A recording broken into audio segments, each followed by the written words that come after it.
இயக்குனர் பா ரஞ்சித் அவர்கள் நீட் எதிர்ப்பு போராட்டத்தின் போது அமைச்சர் ராஜ்மோகன் கடுமையாக விமர்சனம் பண்ணியிருக்காரு. நீங்கள் ஒரு தலித்தான் எனக்கு சந்தேகமா இருக்குது, நீங்க இதுவரைக்கும் எந்த ஒரு தலித் பிரச்சனை குரல் கொடுக்கவே இல்லை அப்படின்னு. நீங்க எப்ப சாதி சான்றிதழ் வழங்குகிற தாசில்தாரா மாறினீங்க? நான் உங்களுக்கு ஒரே ஒரு கேள்வி கேட்கிறேன்.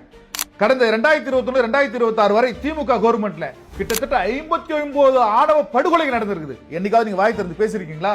37 கஸ்டோடியல் டெத் நடந்திருக்குது. அதுல குறிப்பா 15 பேர் தலித் சமூகத்தை சார்ந்தவர்கள். வேங்கை வயல்ல குடிநீர் தொட்டியில மலத்தை கலந்துருக்காங்க. அதை ஏதாவது கண்டிச்சு நீங்க எங்கேயாவது ஒரு ஆர்ப்பாட்டம் பண்ணிருக்கீங்களா? ஆனா இன்னைக்கு தமிழக வெற்றி கழகம் ஆட்சிக்கு வந்தவுடன் நீங்க ஒரு கடுமையான விமர்சனங்களை தூவுறீங்க. ஆனா ஆம்ஸ்ட்ராங் அவர்கள் படுகொலை செய்யப்பட்டதை சிபிஐ விசாரணைக்கு மாற்ற வேண்டும் என்று திருமதி ஆம்ஸ்ட்ராங் அவர்களும் கீனோஸ் அவர்களும் உயர்நீதிமன்றத்தில் வழக்கு தொடுக்கிற பொழுது திமுக அதை எதிர்த்தது. அப்பீலுக்கு அவங்க சுப்ரீம் கோர்ட் போறாங்க. அங்கேயும் பல கோடி ரூபாய் செலவு செய்து சிபிஐக்கு அதை மாற்றவில்லை. டிவிகே கவர்மெண்ட் ஆட்சிக்கு வந்த 50 நாட்கள்ல சிபிஐ விசாரணைக்கு அதை மாற்ற வேண்டும் என்று உத்தரவிட்டது. உங்களால மறுக்க முடியுமா? நீங்க பாராட்ட கவர்மெண்ட் பஸ்ஸே போகாத ஊர்